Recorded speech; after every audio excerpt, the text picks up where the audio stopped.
출애굽기 22장 1절부터 15절입니다.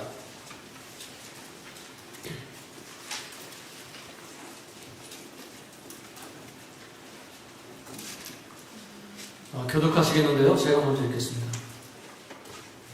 사람이 소나 양을 도둑질하여 잡거나 팔면 그는 소 한 마리에 소 5마리로 갚고 양 한 마리에 양 4마리로 갚을지니라. 도둑이 뚫고 옷을 보고 그를 쫓으면 피 흘린 죄가 없으라.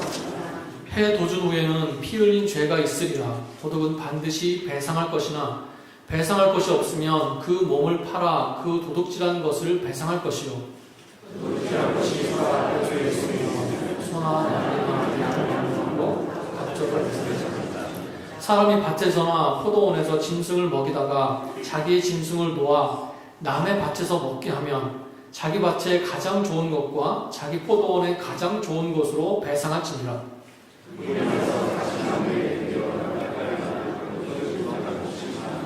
들떠오면 불로 자가 반드시 배상할지니라.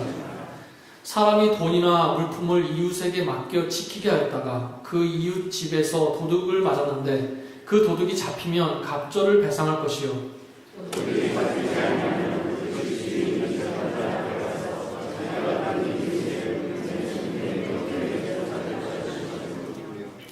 어떤 잃은 물건, 즉 소나 낙이나 양이나 의복이나 또는 다른 잃은 물건에 대하여 어떤 사람이 이르기를 이것이 그것이라 하면 양편이 재판장 앞에 나갈 것이요 재판장이 죄 있다고 하는 자가 그 상대편에게 갑절을 배상할지니라.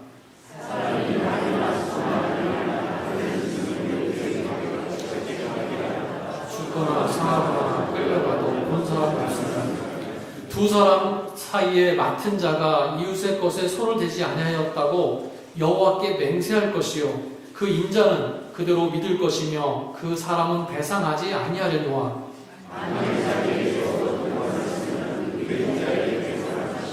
만일 찢겼으면 그것을 가져다가 증언할 것이요 그 찢긴 것에 대하여 배상하지 아니할지니라.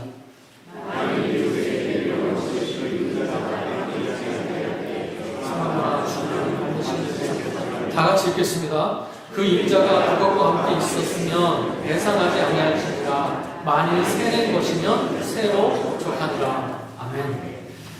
출애굽기를 크게 4부분으로 나눌 수 있다고 했습니다. 첫 번째 부분은 1장부터 13장 상반절까지였어요. 이스라엘 백성이 애굽에서 출애굽하는 과정을 보여주고 있습니다. 두 번째 부분은 13장 후반절부터 18장까지라고 했어요. 출애굽한 백성이 이제 시내산까지 오는 그 3개월의 과정을 기록하고 있습니다. 그리고 세 번째가 바로 지금 우리가 보고 있는 이 19장부터 24장까지 내용이에요. 백성들이 시내산에 도착한 후에 일어난 일들을 기록하고 있습니다. 특별히 이 시내산에서는요, 하나님과 이스라엘 백성이 언약을 맺었어요. 너희는 내 소유가 되겠고 나의 거룩한 백성이 되리라. 하나님께서 그 백성과 언약하시고 그들이 하나님의 백성으로 살아갈 수 있는 율법 10계명을 주셨습니다. 그리고는요, 10계명을 주신 후에 그걸 실제 생활에 풀어서 적용할 수 있는 언약서를 주셨어요. 그 언약서는 42개의 생활법이었고 판례법이었습니다.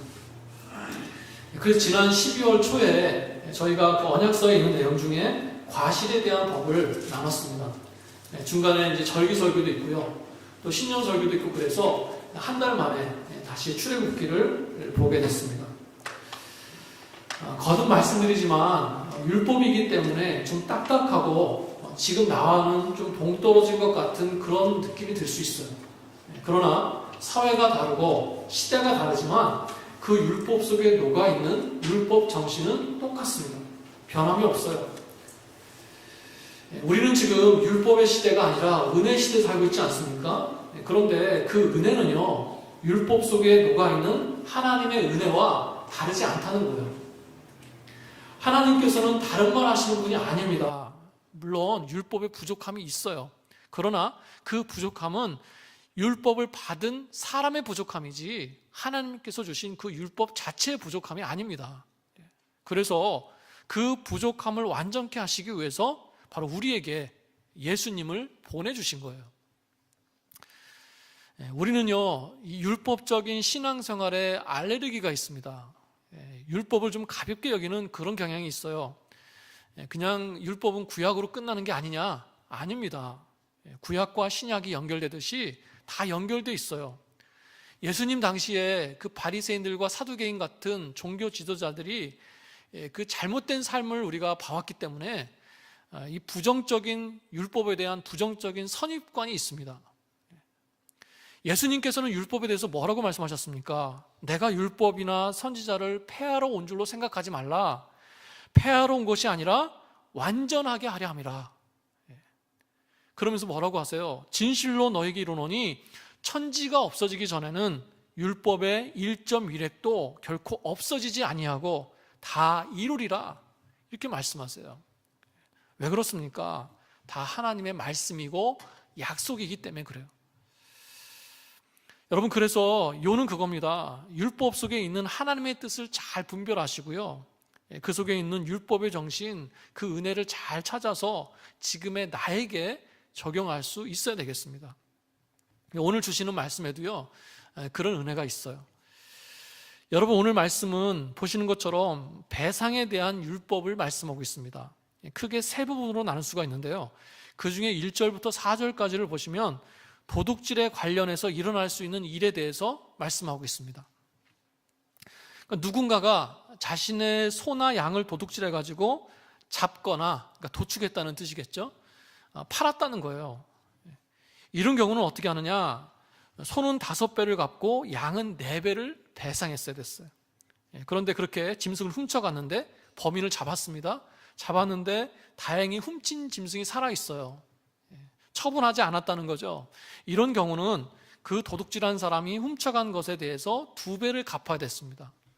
그러니까 훔친 짐승도 돌려주고 거기에 더해서 2배를 배상한 거예요. 자, 그런데 훔친 사람이 배상할 능력이 없는 경우가 있겠죠.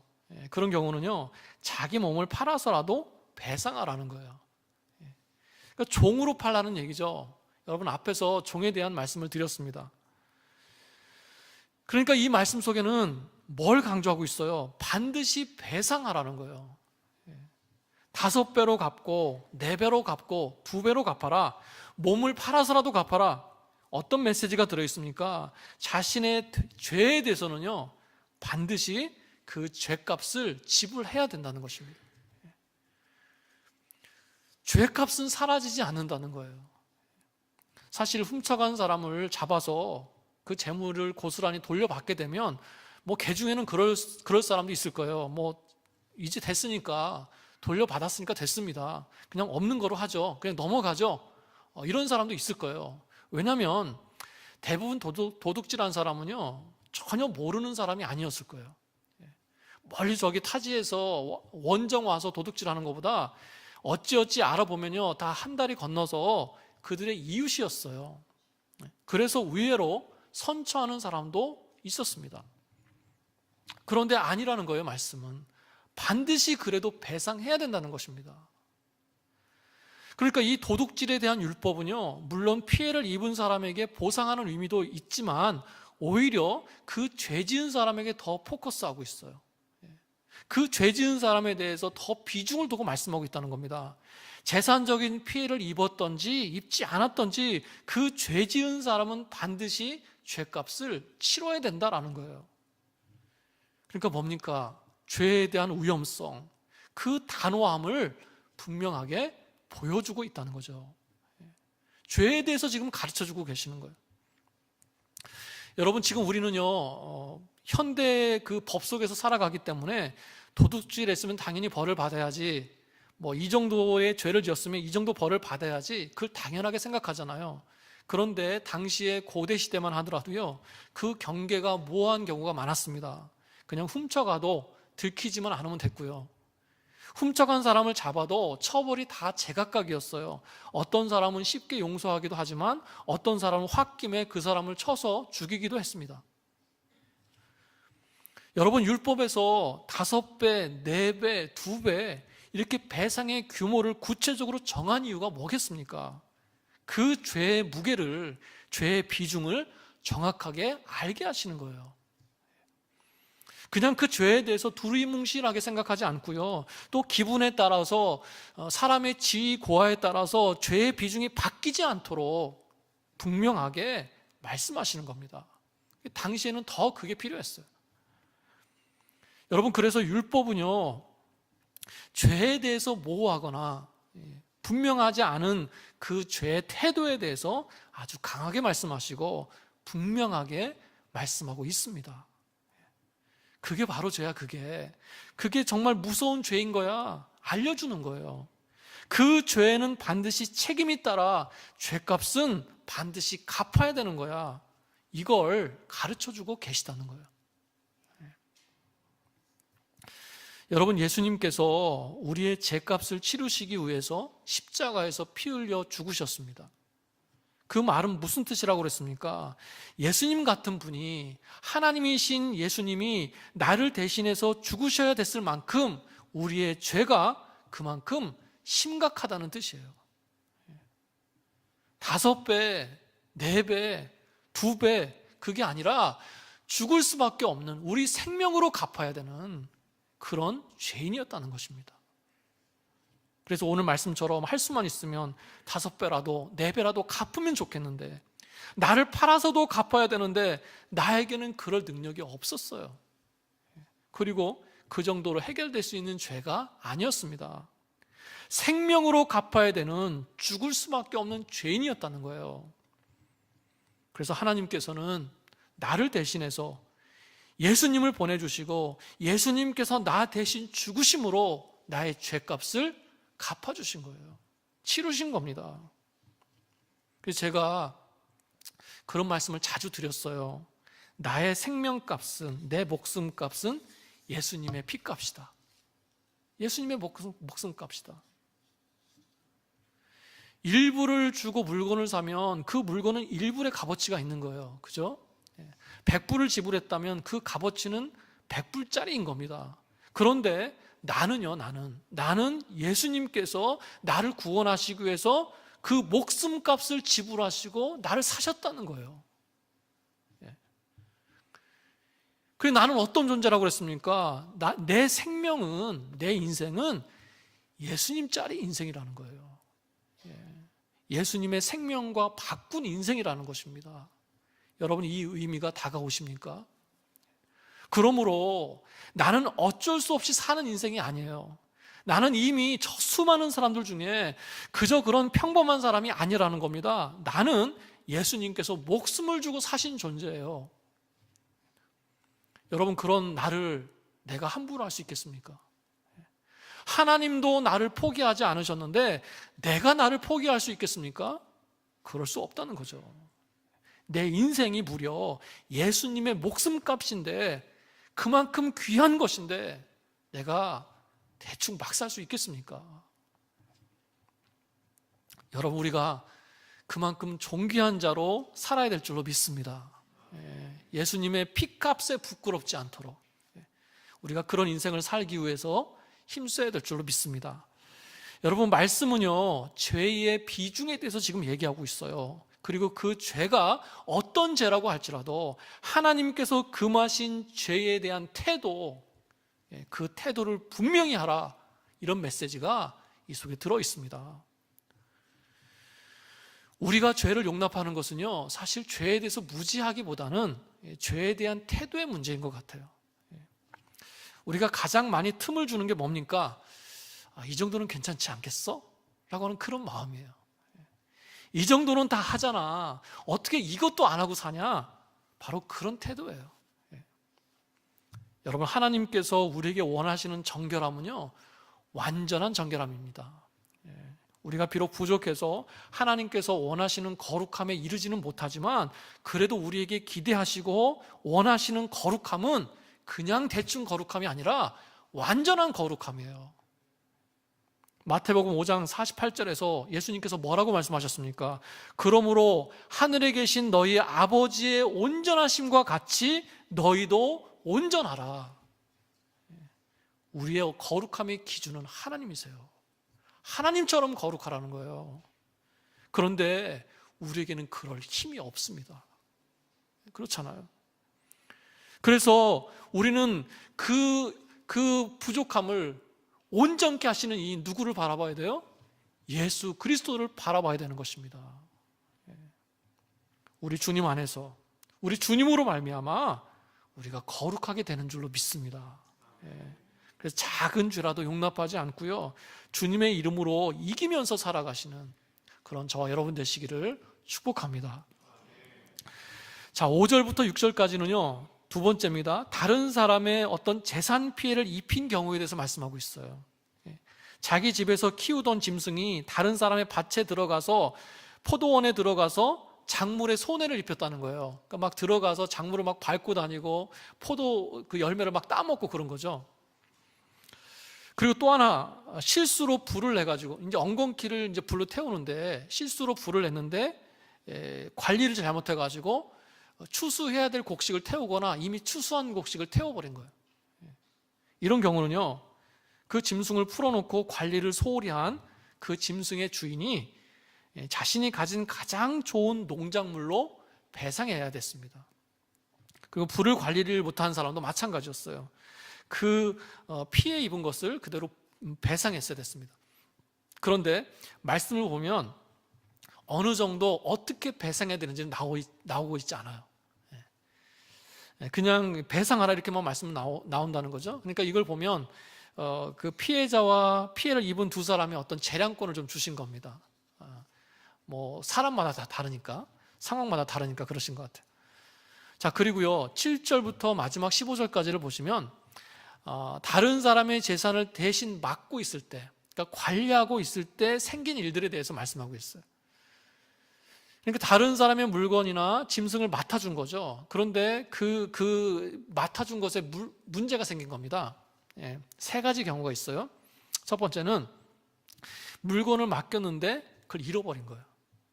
원 주인이 찾으러 갔는데 없어졌습니다. 이런 경우는 어떻게 하느냐?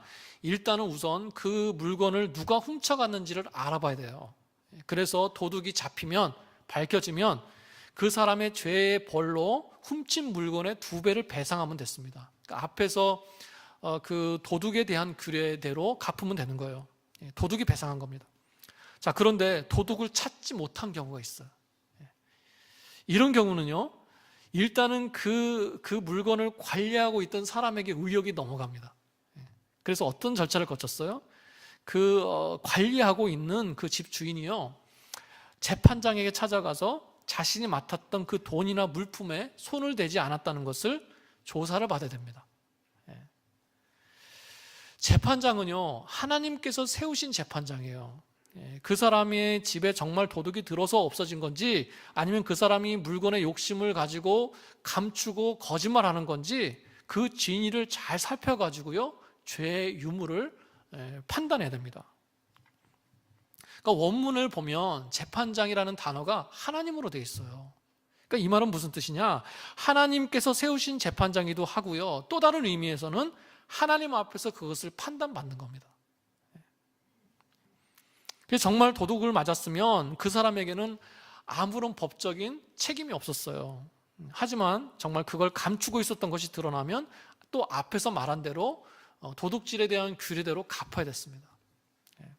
자, 그런데 그 잃어버린 물건이요, 이웃의 어떤 다른 사람 집에서 발견이 됐어요.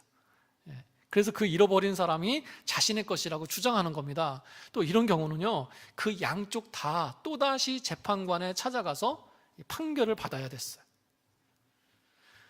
자, 두 번째 경우가 나옵니다. 이웃을 믿고 짐승을 맡겼어요. 그런데 그 짐승이 죽거나 다치거나 사라졌습니다. 그런데 그걸 본 사람이 없어요. 증인이 없다는 거예요. 자, 이런 경우는요, 짐승을 관리했던 사람이 결백을 주장하기 위해서 여호와께 맹세했어요. 자신이 그 짐승에게 손을 대지 않았고 훔치지 않았다는 것을 하나님 앞에서 맹세한 겁니다. 자, 그렇게 맹세하면 원 주인은요, 그 맹세를 그대로 믿어야 됐어요. 그리고 짐승을 관리했던 사람은 아무런 배상을 하지 않아도 됐습니다. 아니, 그러면 거짓으로 맹세하면 되죠. 물론 그런 사람도 있었을 거예요. 그런데 이제는 그 맹세는요, 하나님 앞에서 한 거거든요. 하나님께서 심판하시는 거예요. 더 무서운 겁니다, 사실. 하나님 무서운 줄 알면 감히 하나님 앞에서 함부로 거짓 맹세를 할 수 없는 거죠. 그래서 맹세한 사람은 범인이 아닌 걸로 보는 거예요.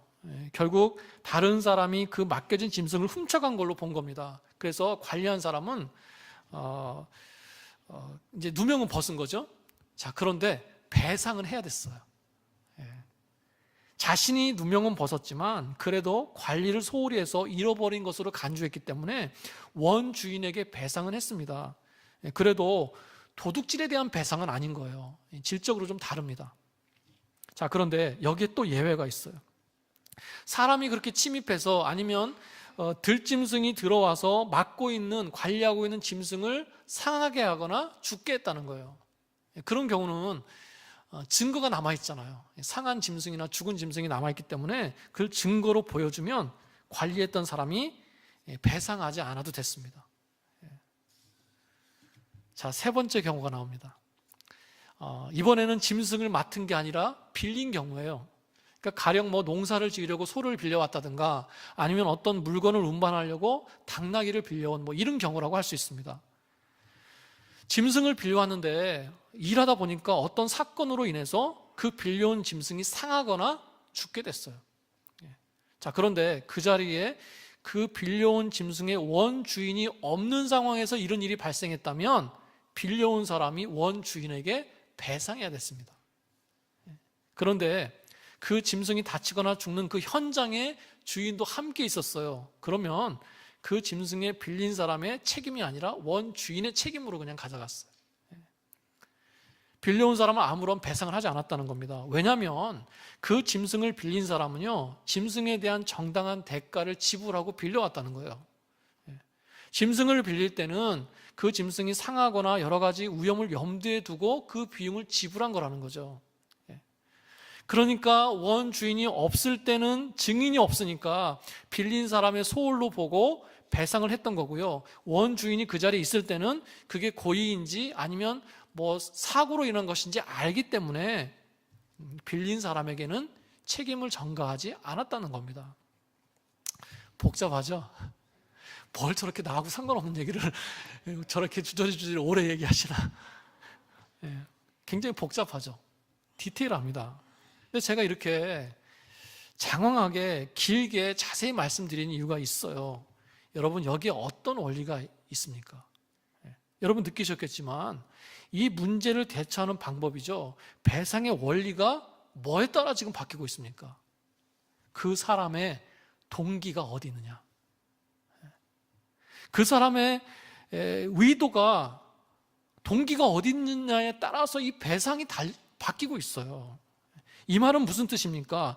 하나님께서는요, 그 사건도 사건인데 그 사건 뒤에 있는 그 사람의 마음과 중심을 보신다는 겁니다. 그걸 중요하게 생각하신다는 거예요. 정말 어쩔 수 없는 불가항력적인 일이었냐, 아니면 다분히 의도적이고 고의적이었냐, 아니면 부주의해서 생긴 일이냐, 그걸 보고 계시다는 겁니다. 참 중요한 거예요. 우리는요, 눈에 있는 것만 보거든요. 눈에 보이는 문제만 봐요. 그래서 눈에 보이는 문제대로 평가하고 대책을 세웁니다. 그런데 하나님께서는요, 그 문제 뒤에 있는 그 사람의 중심을 보기를 원하십니다. 그 중심을 보시고 판단하시고 그의 진심을 보시고 그 일을 이루어 가신다는 거예요. 여러분, 앞에서 도둑질에 대한 규례를 말씀드리면서 그런 말씀도 나와요. 이제 도둑질하러 들어온 사람이 그 집주인이 그걸 막기 위해서, 방어하기 위해서 싸우다가 잘못해서 그 사람을 죽였어요. 그런데 그 도둑이요, 낮에 들어왔냐 밤에 들어왔냐에 따라서 그 주인의 책임이 달라집니다. 밤에 도둑이 들어왔다는 뜻은 강도로 여겼어요. 자신의 생명을 위협할 수 있는 더 위험한 강도로 여겼기 때문에 정당 방위가 인정이 됐습니다. 그래서 그 도둑을 죽인 주인에게 책임을 주지 않았어요. 그런데 낮에 들어왔다는 거예요.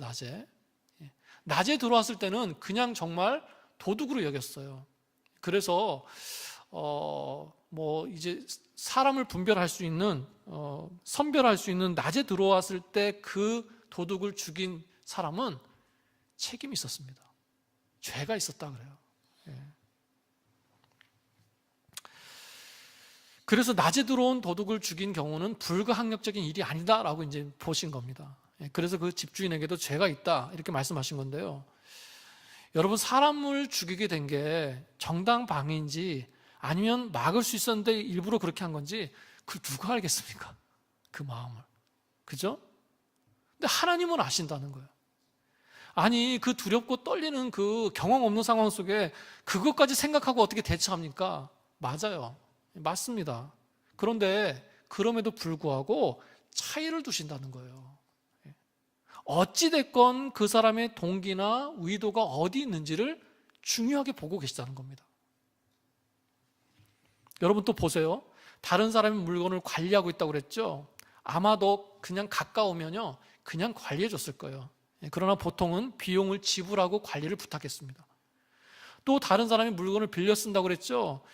가까우면 그냥도 빌려줬을 거예요. 그런데 말씀에서 보시는 것처럼 비용을 지불하고 빌려왔다는 거죠.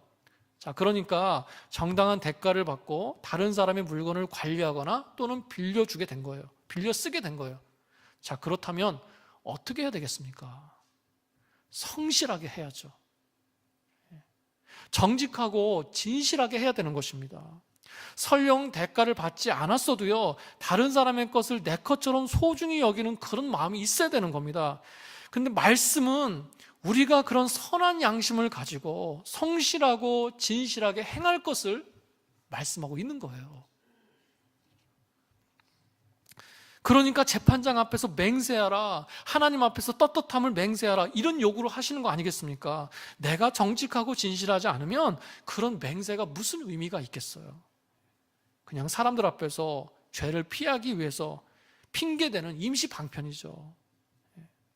하나님 앞에서 우리의 진심을 원하신다는 거예요.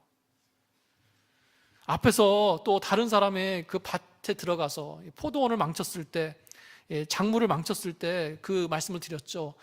관리를 소홀히 해서 생긴 인재입니다, 인재. 근데요, 그렇게 어떤 사람의 작물을 다 망가뜨리고 불태웠을 때 뭐부터 생각해야 될까요? 피해를 입힌 사람은 내가 배상해야 될 액수가 얼마나 되나, 이게 아니라는 거예요. 한 해 동안의 농사를 하루아침에 다 망쳐버린 그 사람의 마음을 이해하고 위로하는 것이 먼저라는 겁니다. 그 동기가 고의적이거나 악의적이진 않았어도요, 부주의했던 건 사실이잖아요.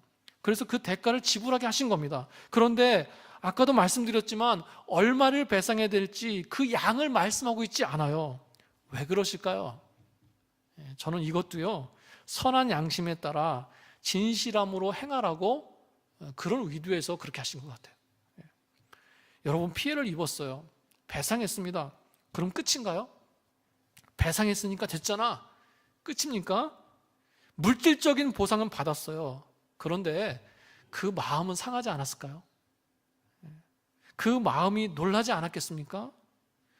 농작물을 망쳤다, 덤불을 태우다가 옆에 있는 한 해의 농사를 망쳤다, 이 말은 무슨 뜻이냐면요, 그 대상이 가까이 있는 이웃일 거라는 거예요. 아니, 이웃이 맞아요. 왜 배상의 정도를 말씀하지 않으셨나? 배상으로 풀 수 없는 그 마음까지도 해결하길 원하신 겁니다. 그 일 때문에 원수가 되지 말라는 거예요. 말씀을 보면 자기 밭에 있는 포도원에 있는 최상품의 곡식과 열매로 배상해라 그랬습니다. 몇 배로 배상해라 이렇게 하지 않고 가장 좋은 것으로 배상해라. 이게 무슨 뜻입니까? 피해 입힌 걸 배상하는 건 당연한 거고요, 어디에다가 더 초점을 맞추고 있습니까?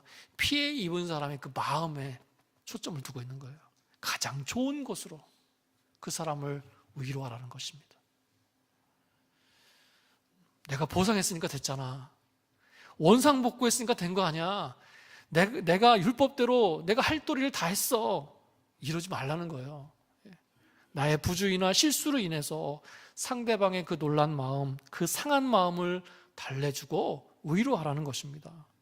배상하고 배상받는 것으로 끝나지 말고 서로 잘 위로하고 잘 받아들임으로 인해서 좋은 관계를 회복하고 계속해서 유지하라는 거예요. 이게 바로 진심이 들어간 배상의 의미라는 것입니다. 여러분, 하나님께서는요, 우리의 진심을 아십니다. 우리의 중심을 아세요. 그리고 그 문제의 원인과 이유도 너무나 잘 알고 계십니다. 그런 하나님께서는 나에게 늘 뭘 원하시는가? 내 이 마음의 진실함과 정직함을 원하신다는 거예요. 누가 보든지 보지 않든지 그 선한 양심, 진실함을 가지고 행하길 원하신다는 겁니다. 그래서 우리가 사람의 눈과 판단에 좌우되지 않고요, 사람 앞에서나 하나님 앞에서나 늘 정직하고 진실해야 될 줄로 믿습니다. 욥기 8장 말씀을 보면요, 이런 말씀이 있어요. 청결하고 정직하면 반드시 너를 돌보시고 내 위로운 처소를 평안하게 하실 것이라. 시편에 또 이렇게 말씀합니다. 하나님께서는 정직한 자를 찾으시고 지키신대요. 하나님께서는 선한 자들과 마음이 정직한 자들을 선대하신다 그럽니다. 선대하신다. 그리고 시편 51편에서는요, 하나님이여 내 속에 정한 마음을 창조하시고 내 안에 정직한 영을 새롭게 하소서, 이렇게 기도하고 있어요. 하나님, 내 속에 정직한 영을 주셔서 정직하게 하시고 진실하게 해주세요, 이런 기도를 하고 있다는 것입니다. 여러분, 이런 기도가, 이런 사모함이 저 여러분의 모습이 되시기를 축복합니다. 자, 그리고 보세요. 정말 우리가 실수로 그랬어요. 정말 불가항력적인 상황에서 그랬습니다. 그랬을 때 하나님께서는 냉정하지 않으시다는 거예요. 차갑게 대하시지 않습니다. 거기에는 늘 은혜를 베풀어 주시고 살 길을 열어주십니다. 여러분, 오늘 말씀을 보면 온통 사건 사고와 그것에 대한 배상의 얘기로 가득 차 있잖아요. 그런데 그 이면에 흐르는 아주 중요한 메시지가 있습니다. 그런 단어나 표현은 없어요. 그런데 말씀 속에 계속 흐르는 주제가 하나가 있는데 그게 뭐냐? 바로 은혜입니다. 은혜. 은혜예요. 사람과 하나님 앞에서 진실하고 정직하게 살아가는 것, 그리고 또 하나, 그런 사람에게 주시는 하나님의 은혜에 대해서 말씀하고 있는 것입니다. 여지를 주고 계세요. 피할 길을 주십니다. 은혜가 녹아 있다는 거예요. 여러분, 사실 5배, 4배, 2배, 여러분 과한 것 같죠? 과한 배상 같지 않습니까? 그런데요, 그 당시에 그 고대의 다른 나라나 다른 지역을 보면요, 이 그 도둑질에 대한 처벌은 굉장히 혹독했어요. 자신의 재산에 대해서 중요하게 생각했기 때문에 굉장히 강했습니다. 대부분 사형이었어요. 그리고요, 10배, 30배의 벌금을 부과했기 때문에 그 벌금을 갚지 못해서 결국은 죽었어요. 그러니까 세상의 법은 뭐냐? 용서가 아니라 심판이 목적이에요. 5배, 4배, 2배는요, 감당할 만한 처벌이었습니다. 여러분, 하나님의 율법은 정죄가 목적이 아닙니다. 심판이 목적이 아니라 용서가 목적이에요. 그리고 우리가 다시는 죄 짓지 않도록 하는 것이 목적입니다. 여러분, 그러므로 우리가 그 은혜를 당연하게 여기지 않고요, 늘 감사함으로 주님 앞에서 정직하고 진실하게 살기를 힘써야 될 줄로 믿습니다. 오늘 배상에 대한 율법, 어떻게 보면 이렇게 적용하기 참 어려운 말씀이기도 한데 크게 2가지를 말씀드렸습니다. 첫 번째는 죄에 대해서 말씀드렸어요. 아무리 사소한 죄라고 할지라도 하나님 앞에서 그 죄에 대한 태도를 분명히 해야 될 줄로 믿습니다. 하나님께서 온전하신 것 같이 우리도 온전하고 정결하고 거룩하게 되기를 힘써야 될 줄로 믿습니다. 2번째로 우리가 정직하고 진실해야 되겠다, 이런 말씀을 드렸습니다. 율법은 겉으로 드러난 죄뿐만 아니라 그 중심이 어디 있는지, 그 동기가 무엇인지를 중요하게 생각하십니다. 하나님 앞에서 늘 정직하고 진실하게 살아가시는, 그 주님이 주신 은혜 안에 살아가시는 그런 저 여러분 되시기를 축원합니다. 축원합니다. 아멘. 우리 찬양 하나 하고 기도하겠습니다. 처음 부르시는 찬양일 수도 있는데요, 이 가사가 오늘 말씀하고 딱 맞아가지고 이 찬양을 준비했습니다. 찬양하시고 우리 함께 또 기도하는 시간 갖겠습니다.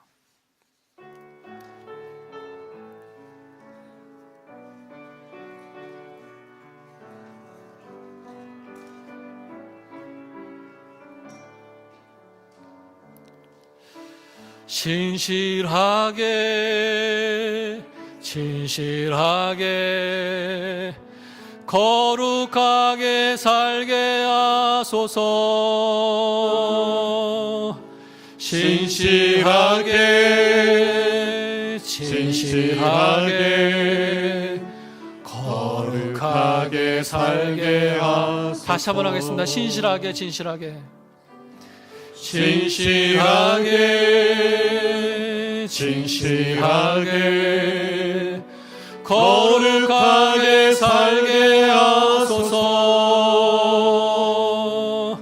진실하게 진실하게 거룩하게 살게 하소서. 아멘. 하나님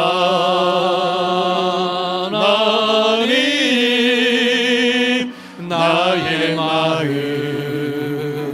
만져주소서. 하나님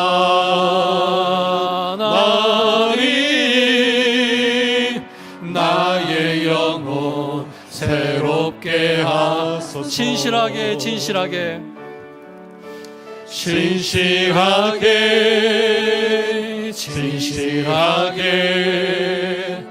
거룩하게 살게 하소서. 진실하게 진실하게 거룩하게 살게 하소서. 하나님 나의 마음 만져주소서.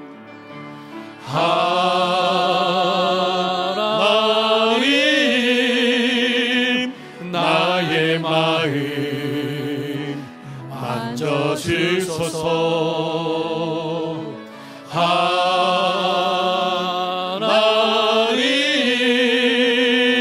나의 영혼 새롭게 하소서. 하나님 나의 마음 만져주소서.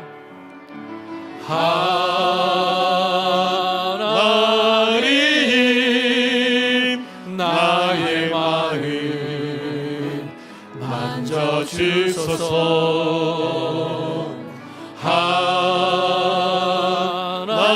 하나님 나의 영혼 새롭게 하소서. 아멘. 우리 시간 다 함께 기도할 때 우리가 고백한 것처럼 하나님 진실한 영을 부어주시옵소서. 하나님 앞에서 정직하게 살게 해주시옵소서. 무엇보다 올 한 해 살아가면서 하나님 앞에 거룩하게 정결하게 살기를 힘쓰게 해주시옵소서. 주님, 거룩이 능력인 줄로 믿습니다. 정결함이 내 삶의 능력인 줄로 믿습니다. 사람 앞에서나 하나님 앞에서나 담대하게 살 수 있도록 거룩하게 살게 해주시옵소서. 우리 한번 다 같이 통성으로 함께 기도하며 나가겠습니다. 기도하시겠습니다. 하나님 아버지 감사합니다. 주님, 이 시간 주님 앞에 기도하기는 주님 앞에 정직하고 진실하게 살게 해주시옵소서. 아버지, 지켜야 되기 때문에 의무로 사는 것이 아니라 어쩔 수 없이 따라가는 것이 아니라 하나님을 사랑하기 때문에 하나님 앞에서 진실하게 살길 원하기 때문에 주님, 저희가 주님 앞에 더욱더 정결하고 깨끗하고 거룩하게 살기를 힘쓰게 하여 주시옵소서. 아버지, 혹시라도 아버지 올 한 해 지내면서 아직도 주님 저희 마음속에 남겨둔 죄의 모습이 있습니까? 저희 삶 속에 해결돼야 될 오래된 죄의 모습이 있습니까? 하나님 해결하여 주옵소서. 용서하여 주시옵소서. 아버지, 우리 인생이, 우리 생명이 예수 그리스도의 목숨값으로 산받았는데 하나님, 저희가 그 주님 안에서 아버지 거룩하게 살기를 힘써야 될 줄로 믿습니다. 우리 주님께서 기뻐하시는 모습을 지켜가면서 살아야 될 줄로 믿습니다. 주님, 사람 앞에 정직하고 진실한 것으로 끝나는 것이 아니라 아버지 앞에 진실하게 살게 해주시옵소서. 진실한 자를 찾으시고 지키시고 그 삶의 평안으로 인도하시겠다고, 선대하시겠다고 약속하신 그 약속대로 갚아주시고 채워주시옵소서. 하나님 아버지 감사합니다. 성령님 이 시간 저희 심령을 주장해 주시고 아버지 앞에 겸손하고 진실하게 살기를 힘쓰는 그런 한 주가 되게 하여 주시옵소서. 주여 저희 마음을 하나님께 드립니다. 하나님의 것으로 사용해 주시고 응답하여 주시옵소서. 늘 주님의 은혜 가운데 살아가는 것에 최선을 다할 수 있도록 주님 인도하여 주시옵소서. 우리 이 시간에는 한 가지 더 중보하겠습니다. 우리 가운데 육신의 병으로 인하여 고통당하는 우리 지체들이 있습니다. 하나님 깨끗이 낫게 해주시옵소서. 그 마음과 육이 지치지 않게 도와주시고 이 시간 우리는 여기서 기도하지만 우리 성령님께서는 병상에 찾아가 주셔서 친히 안수하여 주시옵소서. 또 우리 마음에 병든 자, 또 삶의 치유 회복이 필요한 자가 있습니다. 우리 이 시간 그 이름을 불러가면서 얼굴을 생각하면서 우리 한번 이 시간 중보하며 기도하겠습니다. 기도하시겠습니다. 하나님 아버지 이 시간 연이어 저희가 중보하며 기도합니다. 특별히 하나님 육신의 연약함으로 고통당하며 어려움 당하고 있는 우리 지체들이 있습니다. 하나님 그 연약한 육을 일으켜 세워 주시옵소서. 우리 주님께서 아버지 주여 그 연약한 육을 새롭게 바꿔 주시옵소서.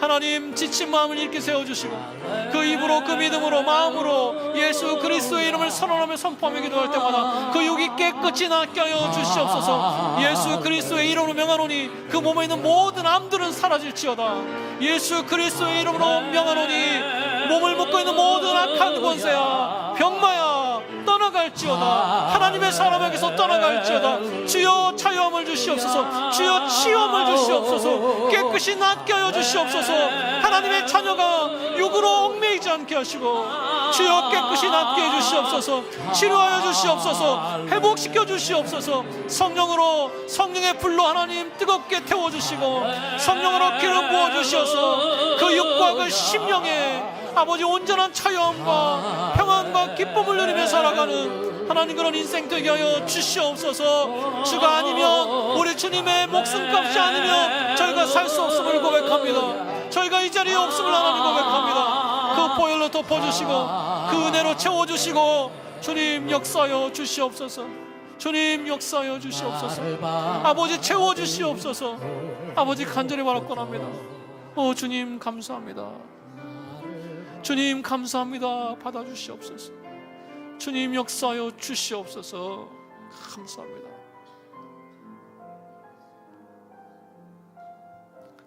하나님 아버지 감사합니다. 주님 죽을 수밖에 없는 죄인인데 우리 주님 목숨값으로 피값으로 저희를 사주시고 주님 저희를 자녀 삼으셨을 뿐만 아니라 자녀의 삶으로 인도하시니 감사합니다. 하나님 그 은혜를 잃어버리지 않게 해주시옵소서. 그 사랑을 잃어버리지 않게 해주시옵소서. 주님 저희 삶 속에 저희를 흔들어 놓는 작은 죄라고 할지라도 용납하지 않게 하시고 아버지 앞에 온전히 거룩하게 살기를 힘쓰는 그런 한 주가 되게 하여 주시옵소서. 하나님 아버지 저에게 정직하고 진실한 영을 부어주셔서 사람에게서뿐만이 아니라 무엇보다 하나님 앞에서 진실하게 살게 하여 주시옵소서. 중심을 보시는 하나님 앞에 부끄럽지 않게 하시고 성실하신 아버지 앞에 저희도 성실하게 살아드리는 그런 인생이 되게 하여 주시옵소서. 진실한 자를 찾으시고 진실한 자에게 평안함을 주시고 진실한 자를 선대하시겠다고 약속하신 그 약속이 저희 삶에 넘쳐나게 하여 주시옵소서. 이 시간 또 저희가 구분하여 아버지 앞에 물질을 드렸습니다. 하나님 물질만 드린 것이 아니라 저희가 가지고 있는 그 모든 것을 주님의 것으로 드립니다. 주님의 것으로 축복하시고 갑절의 은혜를 허락하여 주시옵소서. 힘들고 어려운 때를 살고 있습니다. 우리 믿음의 가족들, 믿음의 식구들 아버지 물질 때문에 어려운 일 당하지 않게 하시고 주님 어떤 말 못할 어려움 가운데 지치거나 낙심하지 않도록 하나님 늘 채워주시고 붙잡아 주시옵소서. 후히 주시는 하나님, 우리가 미련해서 구하지 못한 것까지도 채워주시는 그 하나님, 그 섬세한 인도하심을 덧입고 가는 그런 귀한 믿음의 가정들 되게 하여 주시옵소서. 우리 가운데 기도하는 가정들이 많습니다. 어떤 말 못할 어려움을 놓고 기도하고 있고 자녀와 일터와 신분을 놓고 기도하고 이세를 놓고 기도하는 가정도 있습니다. 하나님 그 기도에 반드시 열매를 주실 줄로 믿습니다. 하나님의 때에 하나님께서 가장 좋고 알맞은 것으로 채워주실 줄로 믿습니다. 그 믿음을 포기하지 않게 하시고 끝까지 주실 때까지 기도함으로 그 열매를 맛보게 하여 주시옵소서. 아버지, 저희가 육신의 질병으로 고통당하는 우리 지체들을 위해서 기도했습니다. 하나님, 그 연약한 육을 깨끗이 낫게 하신 줄로 믿습니다. 그 마음이 지치지 않게 하시고 병과 싸울 수 있는 담대한 마음을 주시고, 아버지, 입을 벌려 예수 그리스도의 이름으로 선포하며 기도할 때마다 그 육이 변화되게 하시고 깨끗이 낫게 하여 주시옵소서. 마음에 병든 자가 있습니다. 마음이 슬퍼하는 자가 있습니다. 주님, 우울한 자가 있고 잠 못 이루는 자가 있고 공황장애로 힘들어하는 심령이 있습니다. 주님, 주님만이 답인 줄로 믿습니다. 우리 주님의 보혈로 그 심령을 덮어주시옵소서. 우리 주님의 십자가를 그 삶에 세워주시고 그 기도 가운데 세워주심으로 십자가가 주시는 자유함과 기쁨을 맛보게 하여 주시옵소서. 그 모든 악한 권세가 그 심령과 그 생각과 그 마음을 붙잡지 못하도록 주께서 강권하여 주시옵소서. 이제는 우리 주 예수 그리스도의 은혜와 하나님 아버지의 크신 사랑과 또 성령님의 내주하시고 교통하시고 늘 동행하심이 한 주 동안 살아가면서 하나님 앞에서 정직하고 진실하게 살아가길 소원하는 이 자리에 모인 모든 성도들 머리 위에와 또 가정에서 영상으로 예배드리는 모든 가정마다 자녀마다 일터마다 이제부터 영원히 함께 계시기를 간절히 축원하옵나이다. 아멘.